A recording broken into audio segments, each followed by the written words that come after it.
அழகிய முன்மாதிரி இப்ராஹிம் அலைஹிவஸல்லம் 10 மாத செயல் திட்டத்தை முன்னிட்டு தமிழ்நாடு தௌஹீத் ஜமாஅத் கிழக்கு தெரு கிளை நடத்தும் இஸ்லாம் ஓர் எளிய மார்க்கம் முஸ்லிம்களுக்கான நேரடி கேள்வி பதில் நிகழ்ச்சி. தனி பள்ளிவாசல் அமைப்பது ஏன்? மற்ற இயக்கங்களோடு இணையாமல் தனித்து நிற்பது ஏன்? பள்ளிவாசலில் தாயத்து முடிந்து தரலாமா? பள்ளிவாசலில் மௌலிது ஓதலாமா? மதுஹபுகளை பின்பற்றலாமா? வரதட்சணை திருமணங்களை நடத்தி வைக்கலாமா? ஊர் வழக்கம் என்ற பெயரால் ஜனாசா தொழுகையை உறவினர்கள் நிறைவேற்ற மறுக்கலாமா?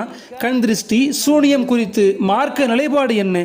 இன்னும் இது போன்ற இஸ்லாம் சம்பந்தமான எண்ணற்ற கேள்விகளுக்கு குர்ஆன் மற்றும் ஆதாரபூர்வமான ஹதீஸ்களின் அடிப்படையில் அழகிய முறையில் பதிலளிக்கிறார் தமிழ்நாடு தௌஹீத் ஜமாஅத்தின் பேச்சாளர் சகோதரர் மௌலவி ஹஃபீஸ் MISC அவர்கள். நாள் செப்டம்பர் 13. இடம் TNTJ பள்ளிவாசல், மேட்டுப்பாளையம்.